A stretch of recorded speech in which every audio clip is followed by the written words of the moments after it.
Boa noite. Boa noite aos amigos que estão acompanhando pela internet. Hoje é dia de festa, certo? Festa de quem?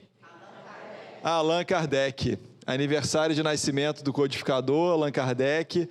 As palestras da semana são em homenagem e lembrança a ele. E hoje nós estamos aqui também com um coral playback, tocando ao fundo e a gente cantando em homenagem a essa festa, a Festa da Doutrina Espírita. Então vamos iniciar o nosso curso do livro Paulo Estevão, 29ª aula. Opa, deixei aqui congelado. Vamos começar pelo nosso Evangelho. É do Evangelho segundo o Espiritismo, capítulo 10, Bem-aventurados os misericordiosos, itens 5 e 6.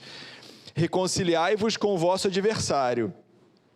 Mateus anotou assim para a gente, a palavra de Jesus. Reconciliai-vos o mais depressa possível com o vosso adversário. Anotaram aí? Tarefa para amanhã. Mais rápido possível, ou seja, pode ser hoje. Enquanto estáis com ele a caminho, para que ele não vos entregue ao juiz, e o juiz não vos entregue ao ministro da justiça, e não sejais metido em prisão. Digo-vos em verdade que daí não saireis da prisão, enquanto não houverdes pago o último ceitil. Mateus capítulo 5, versículos 25 e 26. Kardec, a gente trouxe um trechinho aqui da explicação, do comentário, né?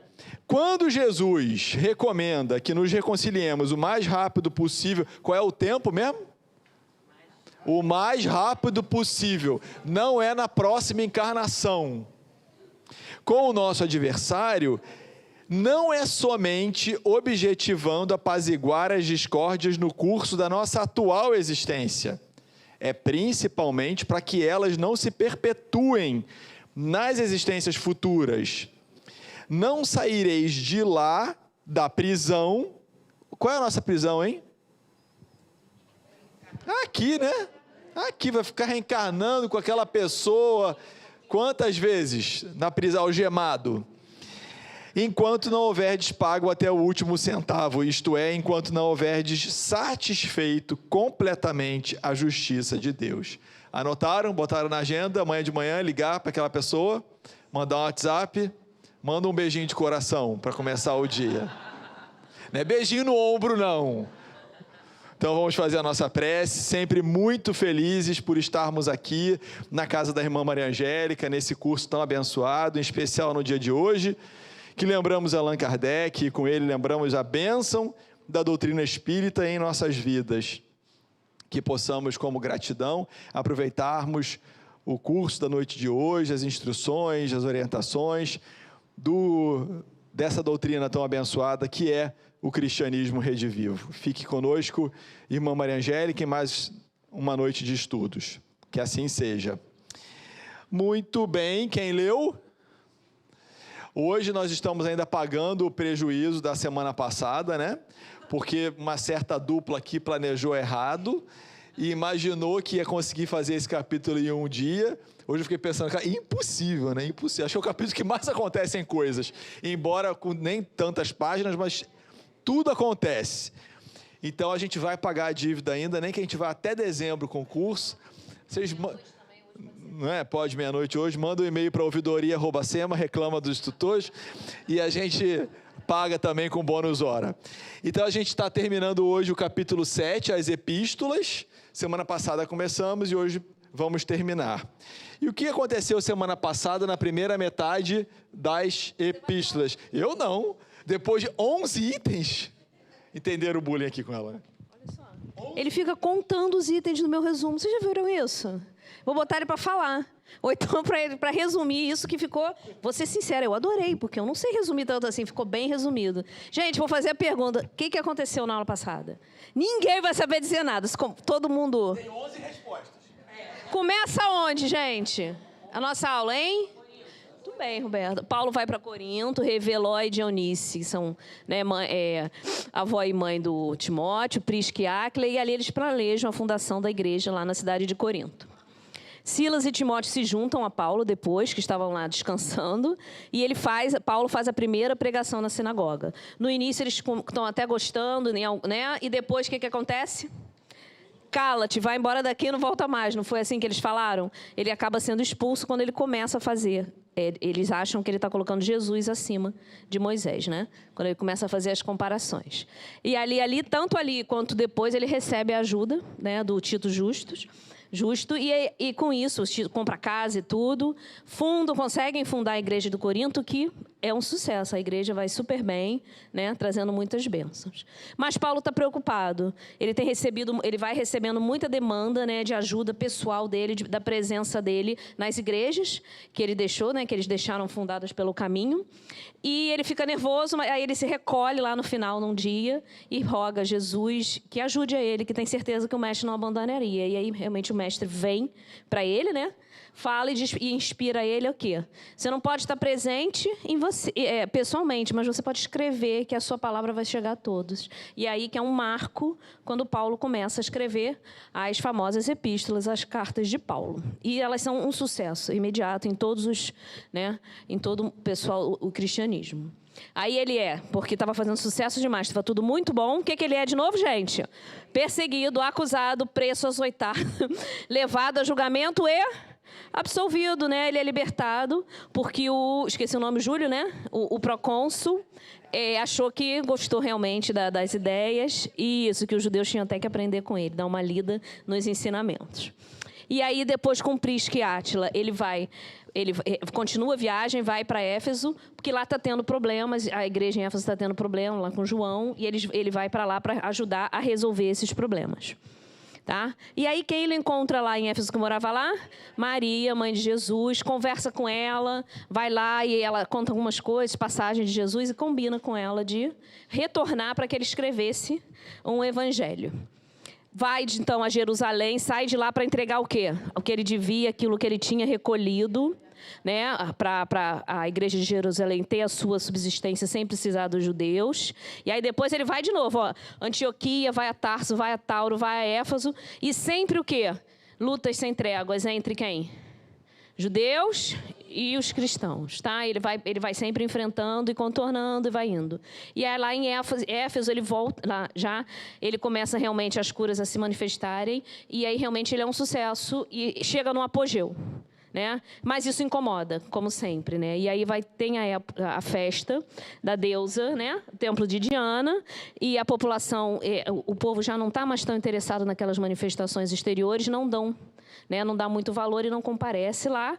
E como existem interesses, né, financeiros por trás disso, o pessoal se revolta e aí procuram ele é perseguido. E aí a gente vai ver o que vai acontecer hoje, porque a gente terminou a nossa aula aqui. Tá bom? E o que a gente traz de ensinamento? Gente, vai dizer que não ficou bonitinho esse resumo. Tá vendo? Mesmo com o bullying sofrido do meu parceiro, ficou legal. Então, a gente vai... Gente, como é que está o evangelho? O Rogério que fala isso. Outro dia, uma pessoa falou para mim, como é que está o evangelizômetro? Você já está criando um bordão já. Me perguntaram fora daqui. Mais um imã. Ih, boa que a gente tem... Não inventa não, Rogério, que eu ainda não fiz aquele. Né? O simples de coração tem maior facilidade de compreensão dos ensinamentos. Paulo falou isso para nós, porque ele estava bem chateado com o que tinha acontecido, né, em Atenas, e ali ele se sentiu muito mais à vontade entre os simples e que a palavra de Jesus tinha muito mais receptividade, né? O trabalho nos ajuda a superar as vicissitudes da vida. O que ele fez? Ele começou a trabalhar, estava até escrito lá o trabalho árduo, exatamente para que ele conseguisse superar aquele momento que ele ficou, né, um pouquinho mais chateado com a sua missão, que ele não se conformou muito de não conseguir fundar uma igreja em Atenas. E aí essa frase linda que ele falou lá do local, que é muito super bonita, né, dos pântanos nascem muitas vezes os lírios mais belos. Por que ele falou isso, gente? Lembram?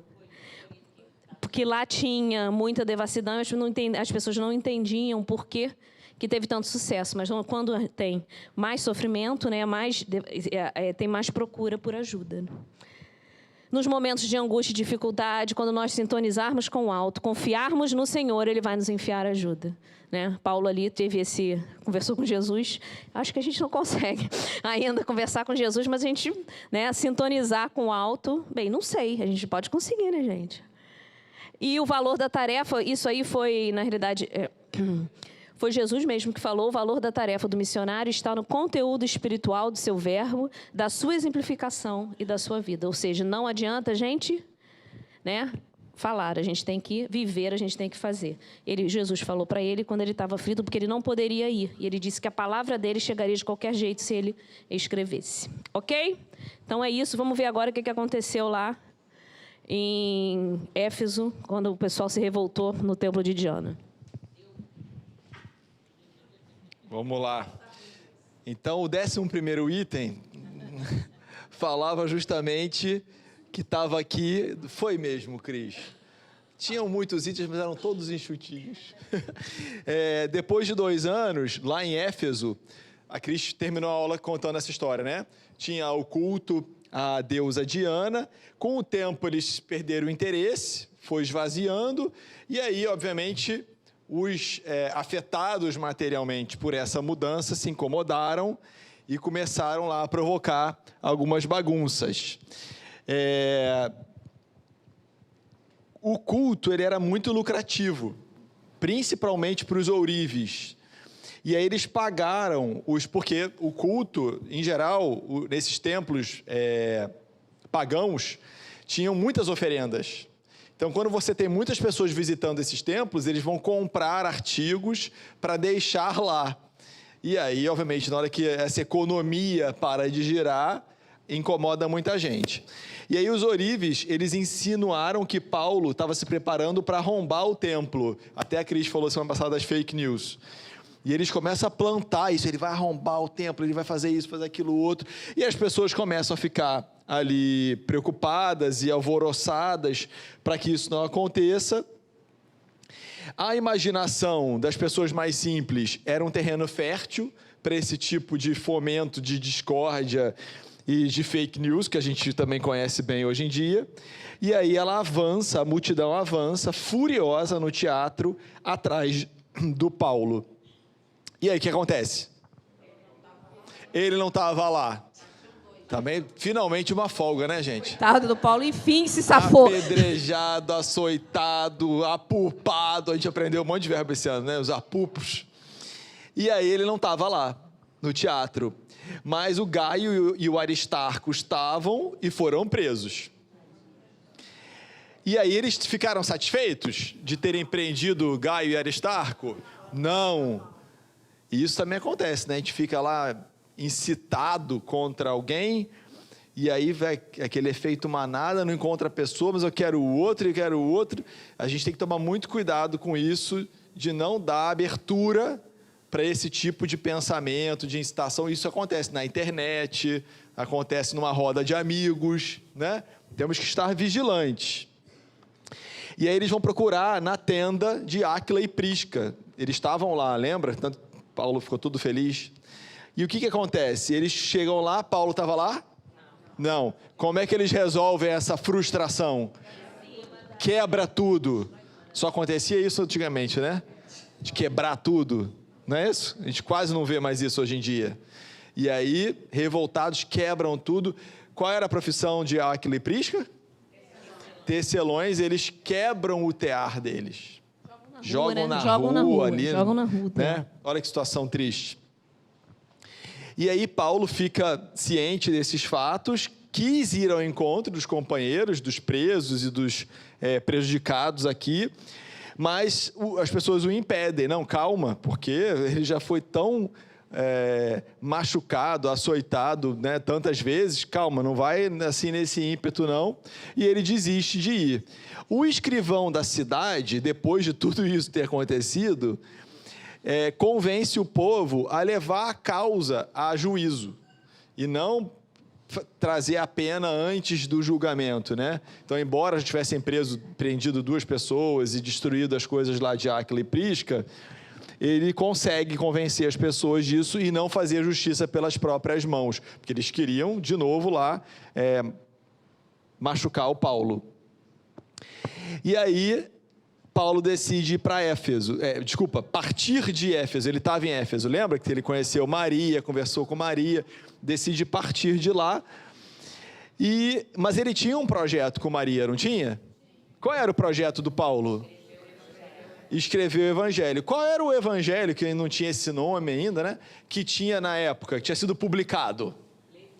De Levi. Levi era Mateus. Se a gente for olhar o Evangelho de Mateus, ele não tem muita informação do nascimento de Jesus, dos primeiros anos de Jesus, ele é mais direto ao ponto. E Paulo tinha sacado isso. E falou assim, eu vou conversar com Maria, né, que ela é a biografia viva, conversa com a mãe vai contar a história do filho.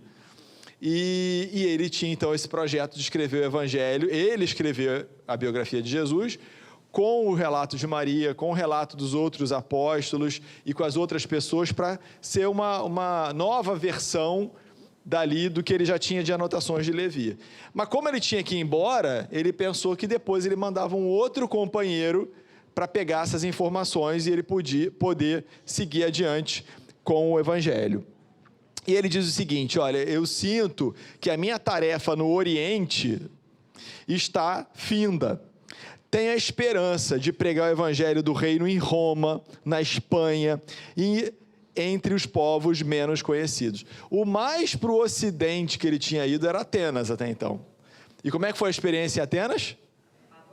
Eu estou de frente a vocês, né? O mais para o Ocidente foi horrível, né? Não foi bem sucedida, não ouviram. Lembra da frieza, da intelectualidade? Não conseguiu colocar nenhuma célulazinha lá de uma igreja cristã. E aí ele está com esse projeto. Você vê que ele é um cara arrojado.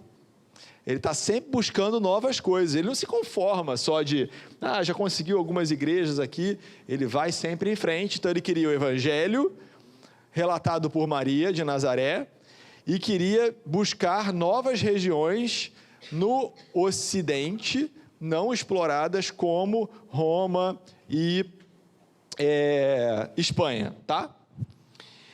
E aí ele fica ainda em Éfeso até que ele garanta que os companheiros tinham sido libertados, aqueles que foram presos lá por conta do templo, e parte para Troade. Ele estava muito abatido e fatigado, e a gente fadigado, e a gente vai ver que essa descrição do Emmanuel, através das palavras do próprio Emmanuel como narrador, ou como outros personagens, cada vez vão ficando mais exuberantes. A gente vê que ele vai se debilitando organicamente pelo excesso de trabalho, pela idade que vai avançando, pela alimentação, que devia ser pobre, né, do ponto de vista nutritivo. Ele voltava o tempo todo para o trabalho, para a caridade, para o bem, não tinha tempo de cuidar dele. Isso cada vez vai ficando mais evidente, tá? Nessa reta final do livro. E ele procura abrigo com os amigos de Filipos. Quando ele vai chegar em Filipos, ele tem uma boa surpresa, depois desses problemas todos, né? Porque a vida é assim, né? Não é só coisa... A gente tem uma alegriazinha, aí volta, tem um problema, aí volta. Não é assim? Ou alguém está sempre em condições favoráveis de temperatura e pressão? Geralmente não, né? A gente dá um respirozinho, tem outro desafio. Que hora é a notícia boa lá em Filipos?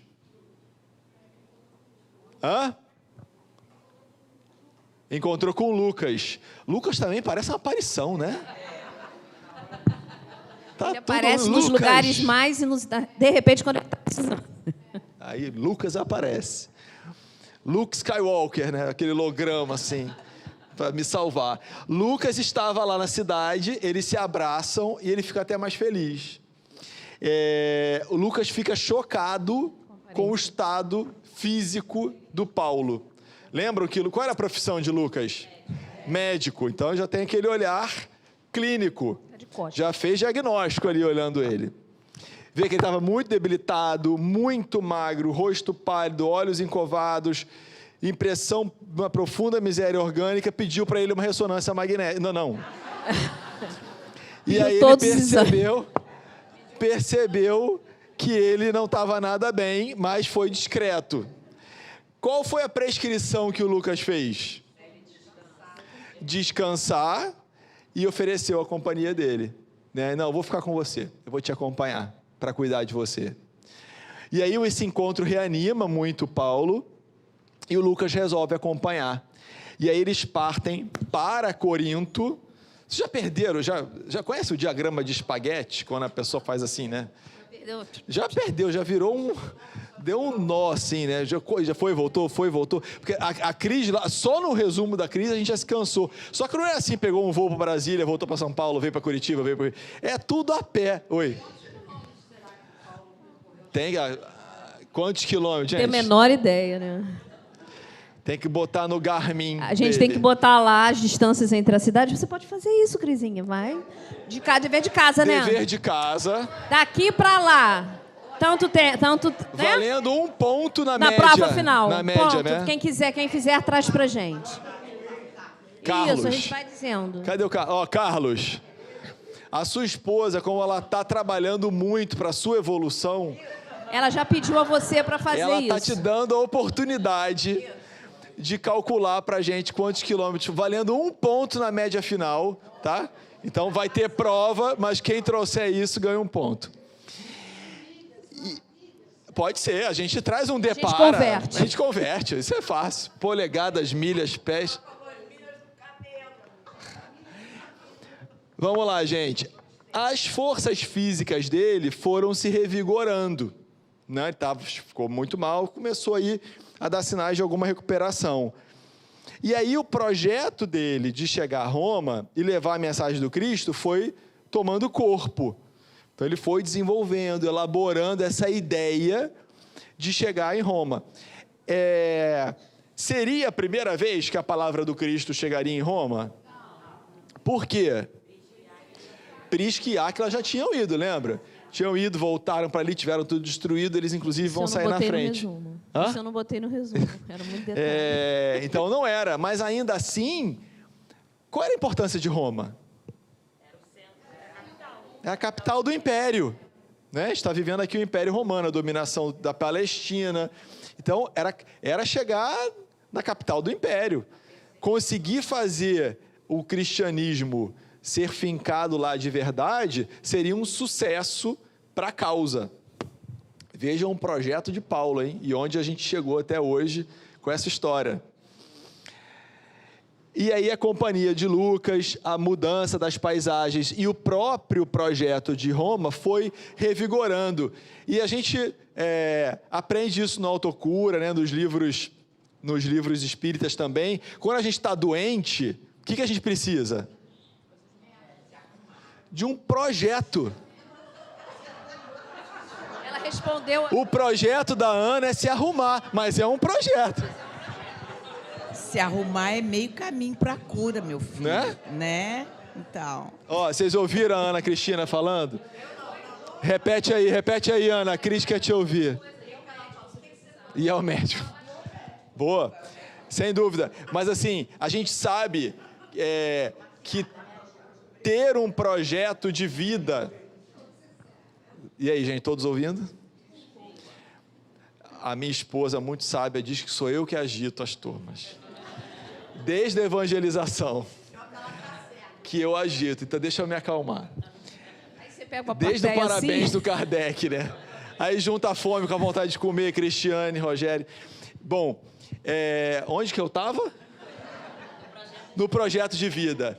Quando a pessoa tem um projeto de vida, então ela adoeceu, tá? Um diagnóstico, etc. E ela elabora ali, não, mas no final do ano que vem eu vou fazer essa viagem, ou eu preciso ir na formatura do meu filho, e ela vai construindo aquele projeto, revigora, porque ela tem um propósito, além da cura em si.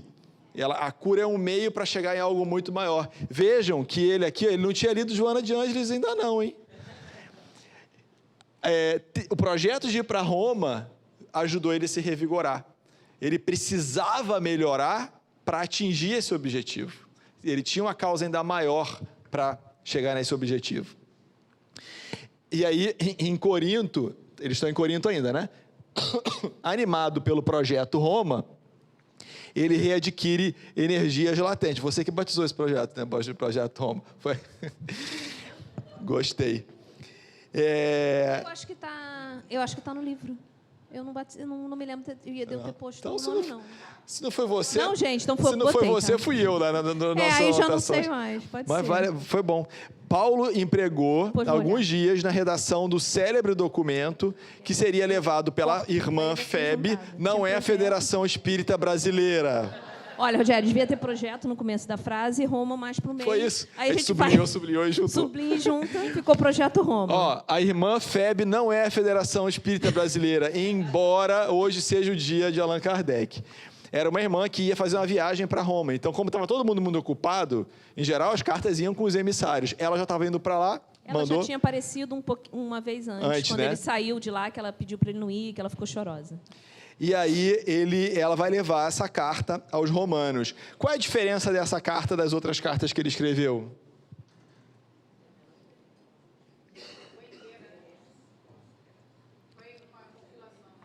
Essa aqui, essa comunidade, ele não fundou. Ele não tinha ido para Roma ainda. Todas as outras ele mandava orientações, né, esclarecimentos, sugestões das comunidades fundadas que estavam passando por dificuldades, problemas, e ele orientava. Não foi essa a instrução que Jesus deu para ele? Para ele usar os dons do Espírito para chegar lá, que não precisava ir fisicamente? Aqui ele foi ao contrário. Ele ia ainda para Roma, tinha intenção de ir, e ele já escreveu antes. Quem? Fala, Carlos. Uma dúvida. A Cris está dizendo aqui, a Ana, que é para ver se apanhava menos, para preparar o terreno lá. Uma dúvida. Na última aula, alguém ficou meio surpreso. Do idioma. Do idioma, que ele ia escrever em grego as parábolas, não, as cartas, né? As cartas. Aí que fico pensando, na época de Jesus, né? Fica pensando não, você ficou a semana pesquisando. Não, fiquei pesquisando. E hoje você trouxe a resposta. Não, pensando. Trouxe perguntas. Você é pago para pensar? Trouxe perguntas. Se falava o quê? Aramaico, nas sinagogas se falava o hebraico, né? E a língua oficial, vamos dizer, na época que era o inglês, o grego, e em Roma só se falava latim, né? Eu fui perguntar para a nossa enciclopédia Barça, o nosso mestre Kremer, né? Boa, conta pra gente. Eu perguntei para ele, né? Vocês estão ouvindo, gente? Olha, ele trouxe uma mensagem de Kremer.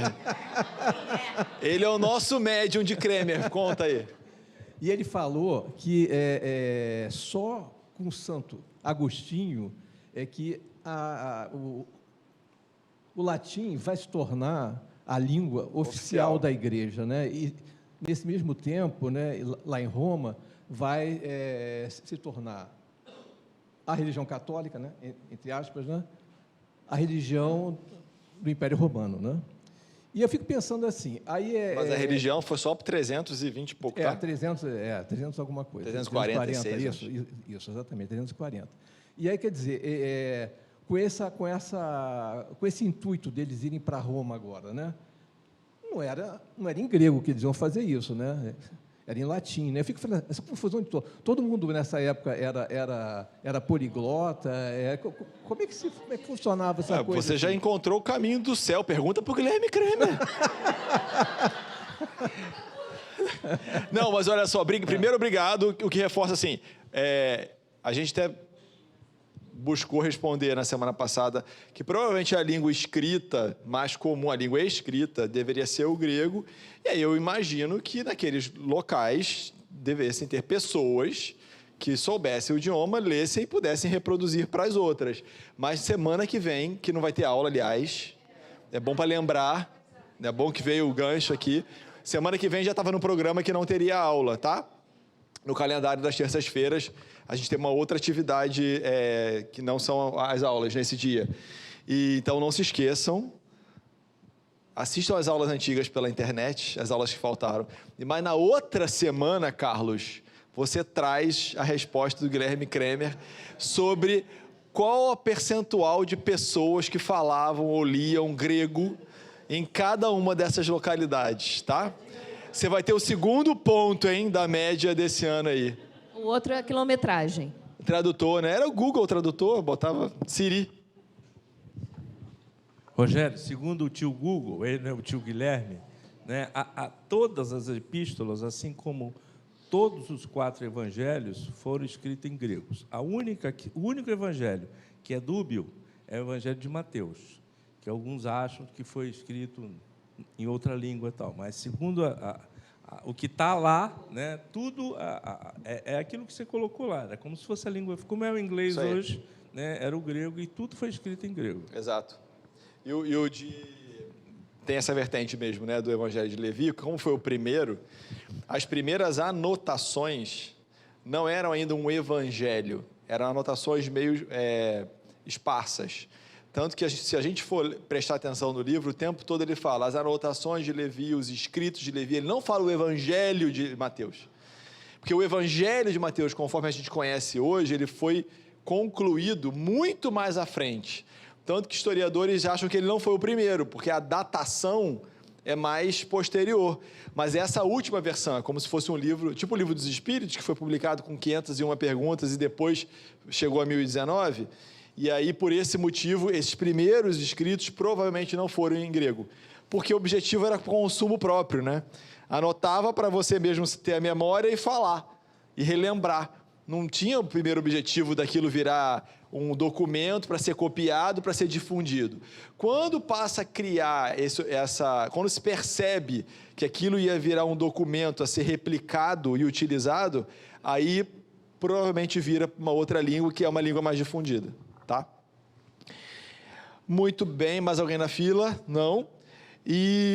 Então, ela leva a carta aos Romanos, então se torna essa epístola aos Romanos, que tem essa característica de ter sido uma carta enviada para uma comunidade até então não visitada por ele. Será que ele vai conseguir visitar? Será? Barra está pesada para ele aqui, se eu ver até o final. Paulo, então, começa a sentar as bases definitivas ao planejamento dele, para essa excursão. Só que ninguém podia ir. Ele ia falando lá, Nádia, vamos, não posso. Roberta, vamos, não posso, segunda-feira é um dia ruim para mim, não, estou de férias, o meu salário não caiu esse mês. Então, todo mundo teve desculpa, mas quem topa? Lucas e Silas. E com Lucas e Silas, precisava de mais alguém? Nada, muito melhor estar com Lucas e Silas. E aí, pronto, formou, ia ser esse o trio que iria para Roma. Tudo estava ótimo, planejamento caindo bem, ele se revigorando de saúde, até que chega lá um peregrino, lá de Jerusalém, amando de quem? Tiago. Se aqui fosse uma novela, quando fala assim, amando de Tiago, o que ia acontecer depois? Aquela sonopa, né? Meio aquela tensão assim. E aí chega uma carta confidencial amando de Tiago. O que tem na carta? Um pedido para ele. Pô, eu tinha acabado de voltar de Jerusalém, vocês lembram? Foi lá, levou o dinheiro para Pedro. Acabado não, né? Porque essas coisas demoram semanas, meses. Mas ele tinha estado lá em Jerusalém, mais ou menos recentemente. E o Tiago, então, manda esse peregrino. E à medida que ele ia lendo, ele ia ficando mais pálido, tadinho. Toda a saúde que o Lucas deu para ele... Foi perdendo na carta. Ele ia lendo a carta, ele ia definhando. Vocês conhecem a história da samambaia que murcha? Quando a pessoa vai lá na casa da outra e tem uma energia. Então, eu imaginei isso aqui. Ele foi minguando. E o que a carta dizia? O que estava acontecendo lá em Jerusalém? As perseguições voltaram a se acentuar, prejudicando muito o trabalho da igreja de Jerusalém. E o que o Paulo tinha a ver com isso, né? O que ele tinha a ver com isso? Ele que começou, né? Se tem uma pessoa que não podia reclamar, era ele. Quem deu partida a esse movimento de perseguições? Foi ele. Então, lá em Jerusalém, a igreja estava sofrendo nova e violentíssima, palavras de Emmanuel, perseguição do Sinédrio.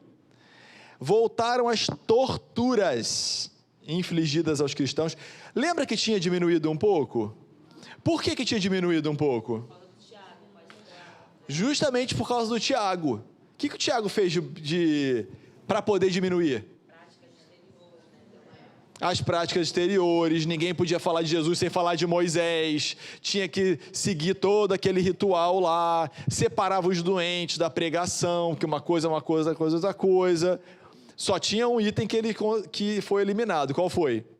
A circuncisão. Esses eles tinham resolvido. As carnes impuras, tinha tudo continuado, lembra? E então, as torturas voltaram. Poxa, se o Tiago, que era quem tinha conseguido segurar essa barra por mais tempo, estava pedindo ajuda, é sinal de que o negócio estava feio. Provavelmente estava muito feio lá para o lado deles.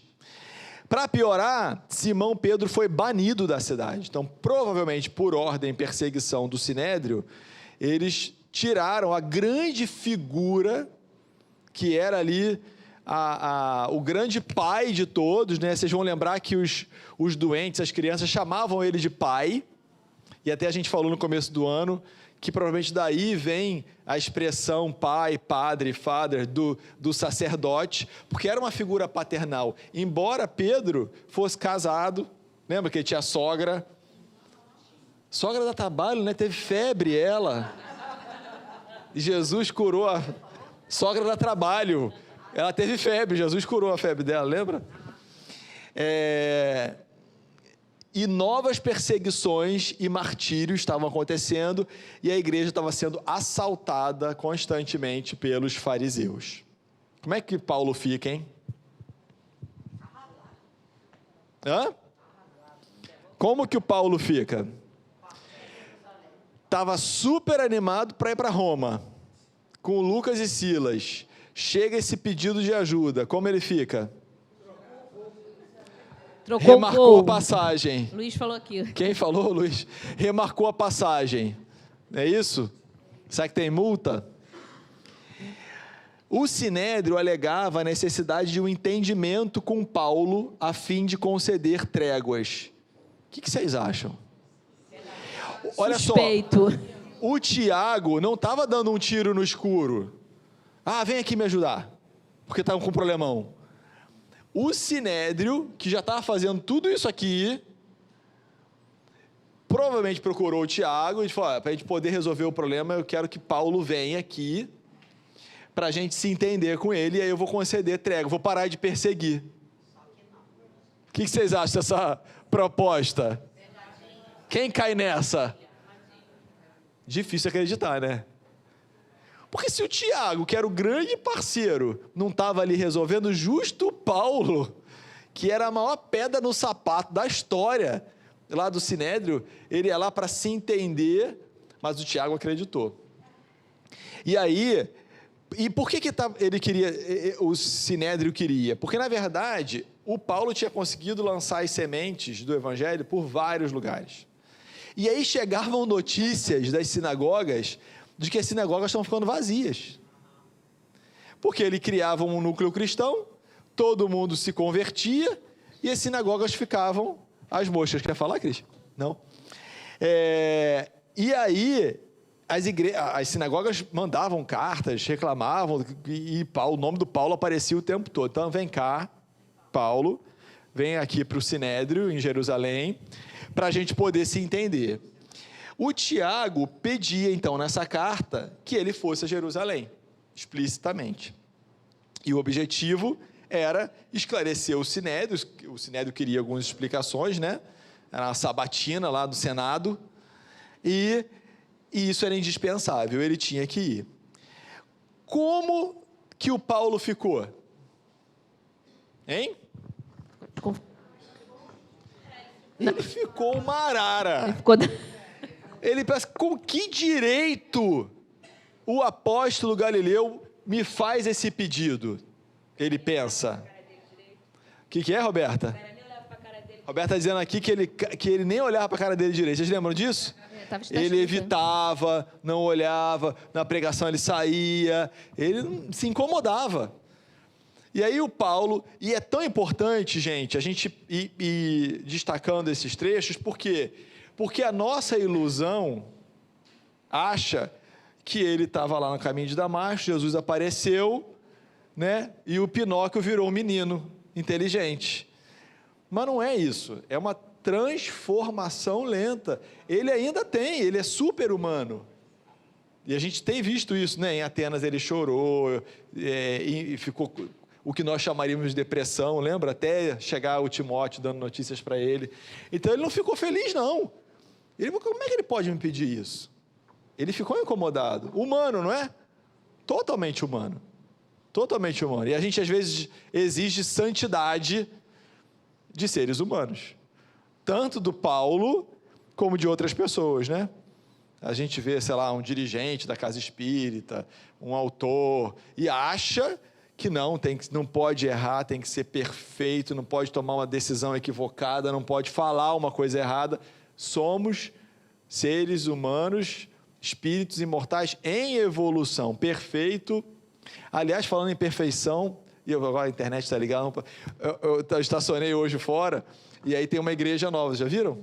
Já viram o slogan lá da igreja? Não vai esvaziar a sinagoga e vai lá para a igreja. Poxa, tô brincando. Aqui à direita, aqui. E aí tá assim, local... Como é que é o nome? O que foi a ideia? Local certo para pessoas imperfeitas. Vai lotar. Olha o marketing. Tem um tipo assim. Só o maior. Bem feita a estratégia. Mas, gente, estratégia boa. continuem na casa da irmã Maria. Estou brincando. E é isso, né? É imperfeito. É imperfeito ainda. Está ainda trabalhando. Lembra? Em luta com as questões inferiores. Ele falou isso várias vezes.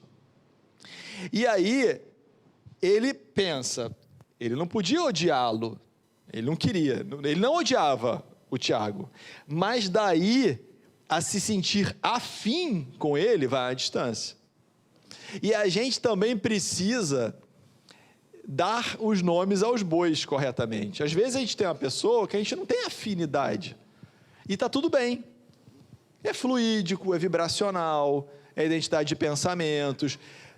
Eu posso não ter uma afinidade com a pessoa, mas também preciso odiar a pessoa. Né? Desejar mal e bem feito. Agora ela está vendo, ou ele está vendo. Mas é lícito. Kardec fala no Evangelho segundo o Espiritismo que a gente não vai ter aquele que a gente ama ou é amigo, a mesma simpatia com aquele, inclusive, que nos fez mal.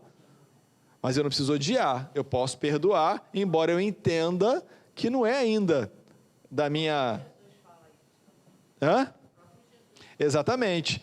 Mas nós vamos precisar evoluir para o momento em que nós vamos o quê? Amar a todos. Aí não é nem ser afim, é amar a todos.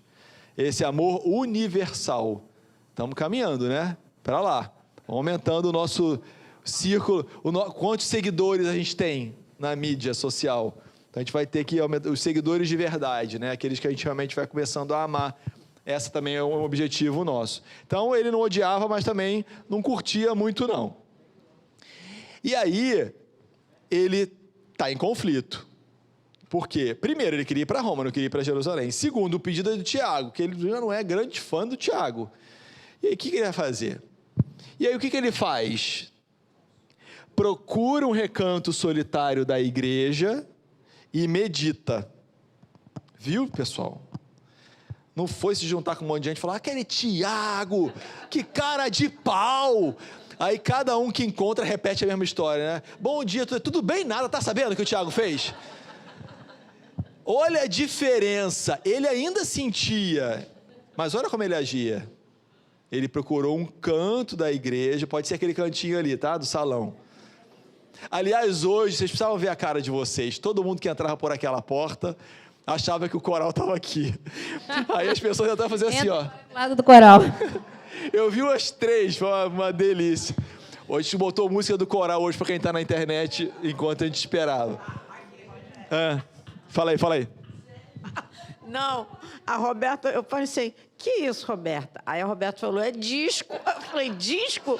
Caraca, que época você tá?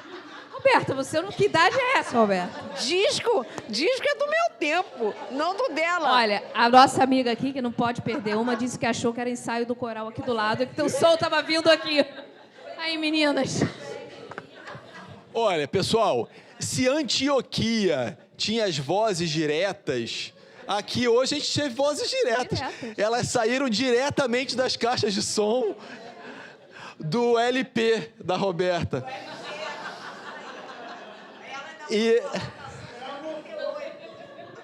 Gente, eu tô Pegou pesado, agitando Luiz. vocês. Luiz Eu tô falando do agitando vocês. gramofone, foi lá atrás. Espera aí que o Cadu quer falar. Ah, fala aí.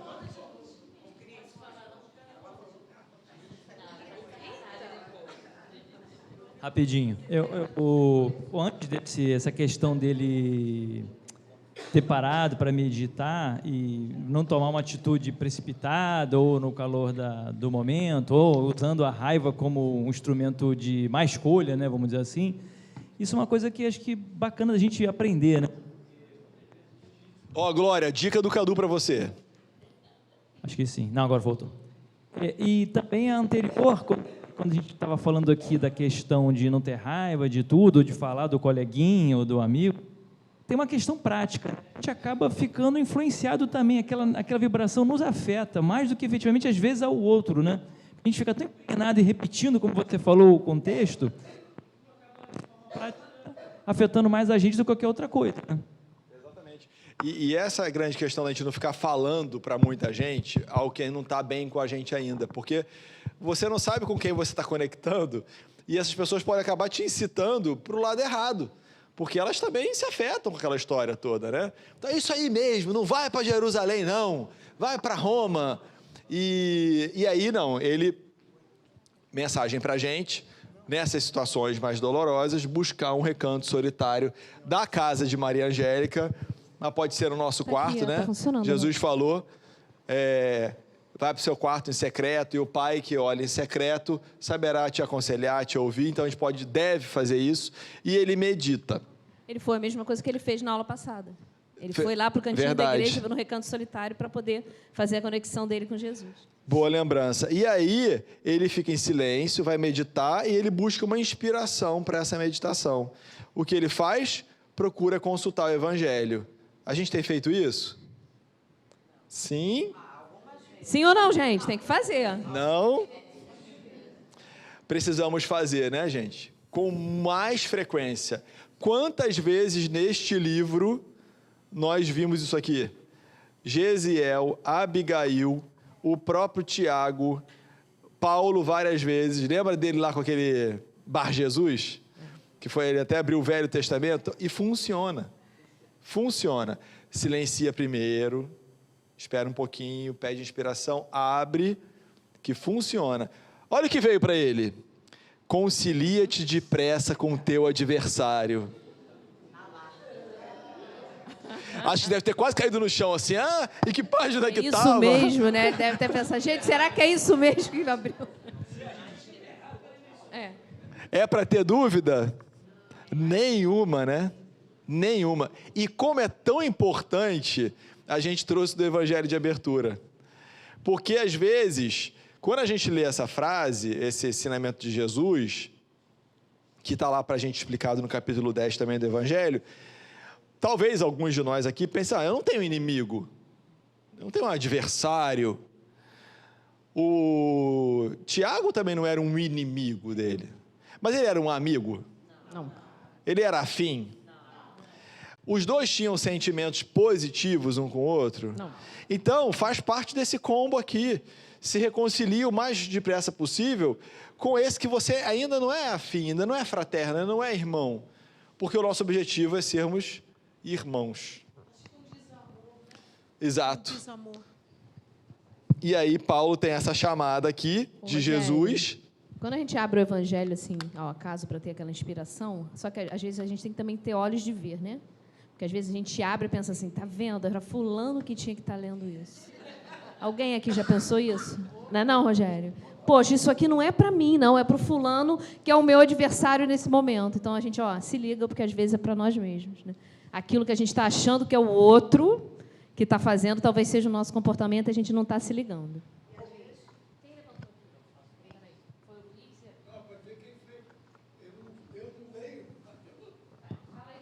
Ô, Luiz, fala. Ah, ele viu, ele já ia dizer, ele pegou o meu gancho, que ele faz isso sim. Acha que é para o outro. É isso, ô Luiz? De vez em quando. O importante aqui, qual é o parâmetro para você saber se você precisa fazer algo para se reconciliar e mudar a situação? Quando você pensa nessa pessoa, quando você vê essa pessoa, o que você está emanando? vibracional. O que você está mandando? Não vou com a Nádia. Lá vem a Nádia. Entendeu? Ai, eu não queria encontrar a Nádia hoje. O que eu estou mandando aí, ó? Negatividade, má vontade. O que eu mando, o que acontece? Volta.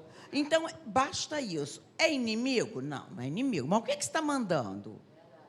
Se você está mandando o que é desagradável, o que é ruim, o que não tem uma vibração boa, o que vai voltar para você? Então, interrompe. Tem que reverter isso daí. O parâmetro é esse. Não é inimigo, não. E aí Jesus falou para a gente, né, que a gente já viu no Evangelho de Abertura, se a gente não se reconciliar enquanto está a caminho, o que vai acontecer? Vai ficar preso nas reencarnações dolorosas e a gente está preso a essas pessoas. Até amar.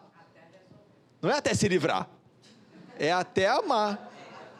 Então é melhor começar a gostar um pouquinho agora, implicar menos. É a história do Chico, né? Que o Chico falou, a pessoa chegou lá da história do Chico. Não, tem uma mulher que foi falar para o Chico, olha só, eu aguentei o meu marido essa vida inteira. Eu estou liberta, né? Ele falou, tá liberta de aguentar, porque ele partiu. Agora, na próxima, você vai vir para amar.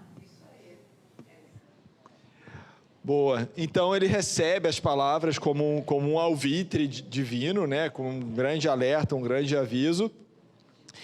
E ele pensa que não era justo alimentar caprichos pessoais na obra do Cristo. Afinal de contas, não era questão com ele, mas com Jesus. Não era Tiago que estava precisando de ajuda, era a igreja de Jerusalém, que assistia tantos doentes, tantos enfermos, que consolava tantas pessoas, que levava o evangelho ao coração de tantas pessoas, que estava sendo perseguida e tinha ameaça, inclusive, de fechar. E aí, ele decide ir para Jerusalém. Se despiu do personalismo aí. Né? Totalmente dele, né? Do personalismo. A causa era maior. Ele, óbvio que feliz da vida ele não estava, mas ele sabia que era o dever. Eu não quero, mas eu devo. Eu devo fazer. Eu preciso ir. E aí ele vai, dorme. Vai descansar, né? Então ele tinha ido para a igreja, meditado, abriu o evangelho, teve aviso, foi dormir. Para que não tivesse dúvidas, o que aconteceu durante o sono dele? Ele, de novo, olha, sonha, e aí ele vê uma longa estrada tonalizada de maravilhosos clarões opalinos. Aí vem, né? Quem é, gente? Mas tá, calma, vem outra mensagem aí para mim, para eu não fingir que eu esqueci do evangelho de Mateus da véspera. Ele encontra Estevão e Abigail, eles abraçam o Paulo, e aí Abigail fala o seguinte para ele, olha, vamos uma voz feminina, dublar Abigail. Logo eu, vamos lá. Tranquiliza-te, porque irás a Roma cumprir um sublime dever. Não, porém, como queres, mas de acordo com os desígnios do Altíssimo. Depois, então, será a nossa união eternal em Jesus Cristo, para a divina tarefa do amor e da verdade, à luz do Evangelho. O próximo clique é o narrador. Aí o narrador diz assim, ó, aquelas palavras caíram-lhe na alma com força de uma profunda revelação. O que a Abigail falou para ele? Primeiro, se acalma. Você quer ir para Roma? Você vai, mas não é do jeito que você quer. Ele ia de excursão, né? Sei lá, aquele o voo tal, sentado numa poltrona com o Silas, outra poltrona. Não, você vai, mas não vai ser assim, não. Você vai conforme os desígnios do Altíssimo. Surpresa. E aí ele diz que depois que ele for para Roma, vai ser a união eternal em Jesus Cristo entre esses dois. O que isso quer dizer? Você vai morrer, Paulo. Vai desencarnar, Paulo. Não é? É uma forma poética, na voz da Cris, de dizer, você vai para Roma, não é de viagem, é arrastado e vai morrer lá, porque depois a gente vai se encontrar. Não é? É o famoso eufemismo. Ele tá logo, viu, Carlos? Ela disse que quer conversar com você depois. E aí, olha só. E aí ele tem a intuição, aí ele fala, né, para as pessoas lá quando acorda, tenho intuição da minha partida breve para Roma, e de que não mais verei as igrejas amadas em corpo mortal. E eles ficam ali 3 meses ainda, fica, não fica, demora mais tempo, se recupera, espera mais um pouco, ele fica lá por mais 3 meses, recebe outras notificações de Jerusalém, continua chegando pedido de que, olha, tá tendo problema lá. E aí, essas notificações, inclusive, chegam para as sinagogas de lá, ordenando a eliminação do apóstolo a qualquer preço. Imagina o que, então, o Sinédrio queria com ele lá em Jerusalém. E ele resolve partir. No caminho, ele decide ir pela Macedônia. Na Macedônia, para variar, prega por toda parte. E ele está o tempo todo ali, agora, se despedindo, igual ele fez em Éfeso. Já tinha recebido o aviso, né, Rogério? Né? Recebeu o aviso, Vai ter ele entendeu o aviso. a união eterna, Paulo. Essa união, ele sabe Amarelo, que recebeu amarelo. provavelmente devia ser a última vez que ele fixava aquelas paragens. E em Filipos também, ele faz uma pregação muito emocionada, as pessoas choram. E Lídia, ela tenta convencê-lo a não ir. Eles dizem assim, é melhor você vivo, livre, do que o que pode acontecer com você. E ele diz, olha que frase bonita, não choreis, estou convicto do que me compete fazer, e não devo esperar flores e dias felizes. A vida humana é de trabalho incessante. Será que a gente anda esperando só flores e dias felizes? E aí, com o dia que não tem flor, o dia que não é feliz, a gente fica se achando o último dos cristãos sobre a terra? Deus nos abandonou? A gente já tem conhecimento suficiente para não pensar mais assim. Estamos num planeta de provas e expiações. Nós somos ainda espíritos imperfeitos. Espíritos imperfeitos, num plano de provas e expiações, vão ter dias felizes e flor todo dia? Não. Vai ter alguns. Quem quer flor todo dia? Eu quero. Quem quer dias felizes todo dia? O que a gente tem que fazer? Melhorar. Se a gente melhorar, a gente vai reencarnar num plano melhor, ou aqui já vai estar até melhor, porque todo mundo melhorou, o plano melhorou, e aí vai ter mais flor pela frente. Então só tem uma pessoa que a gente pode responsabilizar pelos dias sem flor e pelos dias infelizes. Quem é? Nós mesmos. Ok? Muito bem. E aí eles navegam para Troade. Na 7ª noite deles lá em Troade, ele faz uma pregação também máximo. E acontece um incidente com o jovem Eutico. Eles estavam lá no 3º andar de um edifício, onde aconteciam as pregações, e ele cai da janela, esse jovem. E aí, alguém falou em suicídio aqui, mas não dá, o livro não diz isso. Ele cai, a gente não sabe se é acidentalmente ou intencionalmente. Quando Paulo desce, ele já está semi-morto. E aí Paulo consegue fazê-lo reviver. Né? Então ele faz uma doação fluídica ali, e o rapaz, não sei se é jovem, né? É jovem. O jovem Eutico volta à vida depois desse quadro. E, obviamente, todos esses acontecimentos, que são muitos já, né? De curas, de pregação, vão tornando a personalidade muito conhecida de Paulo. E a história vai ecoando, as pessoas cada vez vão se admirando mais do trabalho do missionário. E aí eles partem de Troade para Assós. Em Assós, eles adquirem um barco e decidem ir para Jerusalém pelo mar. E aí, em todas as praias, eles vão parando, né? Em cidades da costa. Em todas as praias, eles recebem gestos comovedores e adeuses amargurosos. Todas essas passagens com um tom de despedida, né? Um tom de última vez, de último encontro naquela encarnação do Paulo com aquelas pessoas. Quando eles param em Éfeso, quem morava em Éfeso? Maria. Com quem? João. Não é curioso que Maria está sempre com João? Por que será? Lembra de Jesus na cruz? Falando, eis teu filho, eis tua mãe. Então Jesus deixa sua mãezinha com o discípulo Cuidados querido, que era o mais novinho, para um cuidar do outro, né? E assim aconteceu. E aí, lá em Éfeso, a comunidade foi toda a seu encontro, ele não queria perder tempo da viagem, então ele meio que fica ali na praia pregando. Eu lembrei de Jesus pregando da barca, algumas parábolas, lembra? Lá no Lago de Tiberíades.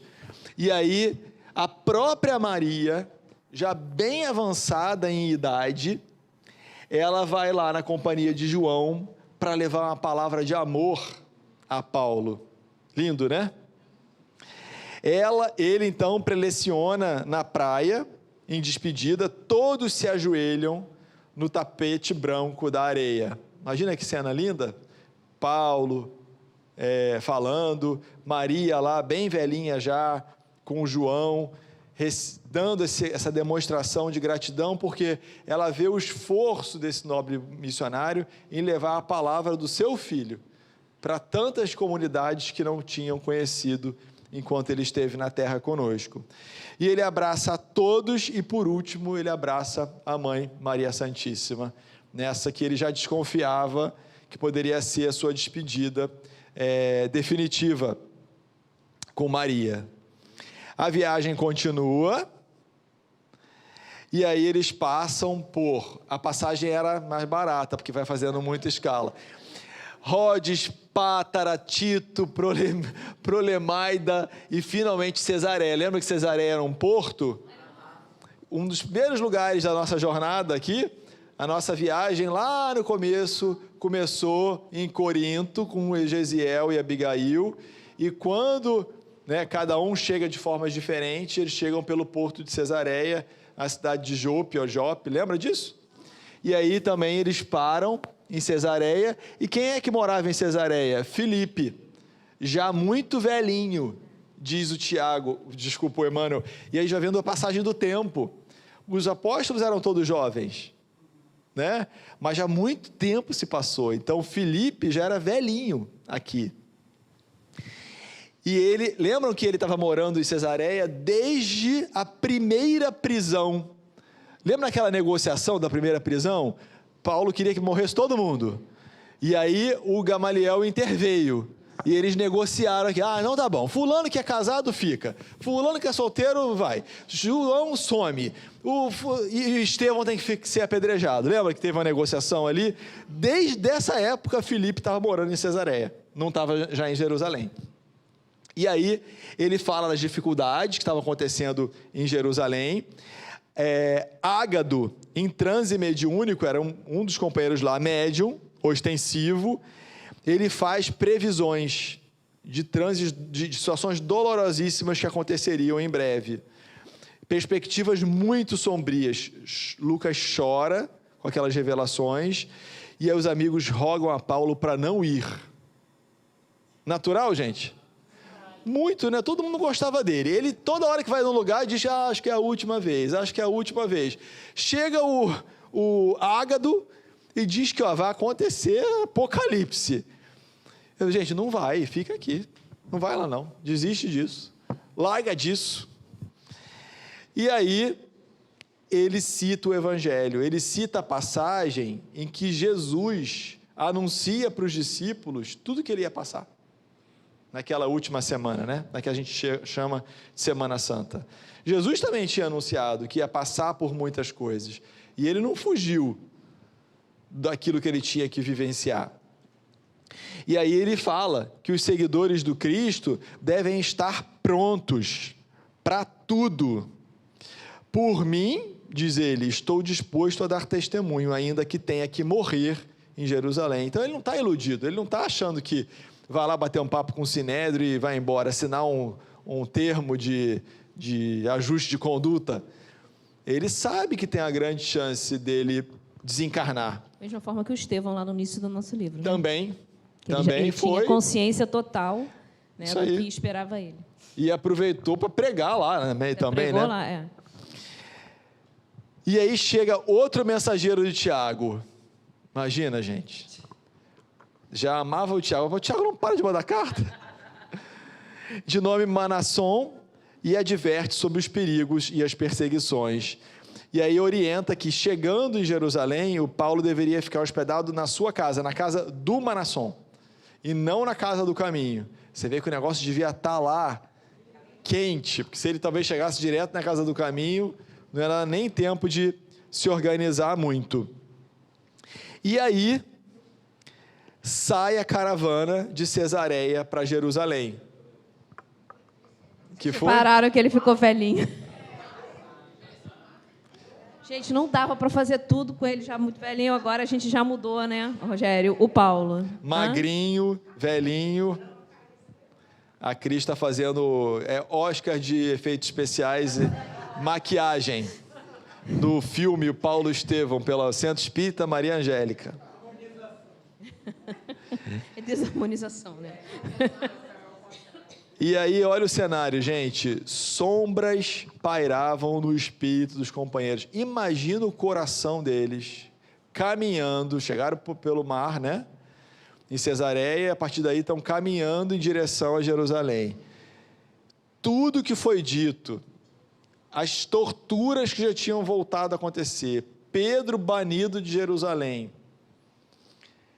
o médium que contou e revelou as visões apocalípticas. Então, sombras pairavam no espírito dos companheiros. Paulo, na caminhada, pregava a boa nova nos burgos, nas comunidades mais humildes. Então, ele continuou até o que ele achava que podia ser o fim, a sua tarefa. Após dias de marcha, eles transpuseram as portas da cidade, as portas de Jerusalém. Envelhecido, alquebrado, Paulo contempla os edifícios e recorda os anos da mocidade tumultuosa e morta para sempre. Ele lembra dos dias dele de juventude e dos erros que ele havia cometido. E aí ele eleva o pensamento a Jesus e pede inspiração no cumprimento do seu sagrado ministério. E o que será que vai acontecer com ele? Semana que vem não tem aula. Só daqui a 15 dias, capítulo 8. Daqui Vocês viram? a 15 dias. Já sabem o título. Quem leu já sabe o título, mas... Olha lá, a gente vai mostrar agora. Então vamos ler, botar as leituras em dia, quem estiver atrasado, as aulas estão na internet, para a gente ir para essa reta final aí, das últimas emoções. A próxima novela das 8 está sendo feita. 4 aulas. 4 aulas. 4, né? Semana que vem, daqui a 15 dias, capítulo 8, o martírio em Jerusalém. A gente já sabe que martírio vai ter, né? Não sei se vai morrer, mas martírio vai ter. Então, vamos fazer a nossa prece. Mais uma vez, nesse dia que a gente lembra o nascimento de Allan Kardec. E tudo isso que a gente está vendo aqui, fruto da obra do missionário Chico Xavier, da sua psicografia, o trabalho do Emmanuel, toda a codificação, todos os centros espíritas, em muito especial esse que nos abrigou aqui, essa irmãzinha que nos chama de filhos amados do coração, tudo isso, gente, são presentes do céu que vieram a partir do trabalho do codificador, organizando as mensagens luminosas que os espíritos superiores vieram trazer, e esse presente que é a doutrina espírita em nossas vidas, que possamos agradecer muito ao codificador, a Allan Kardec, e que o nosso agradecimento seja entregue a ele na forma de trabalho íntimo pela nossa reforma e trabalho também pelo nosso próximo, das mais variadas formas que podemos escolher para trabalhar. E dessa forma, então, encerramos mais um dia do nosso curso e rogamos a Deus que possamos estar aqui reunidos de novo em 15 dias para continuarmos os nossos estudos. Que assim seja.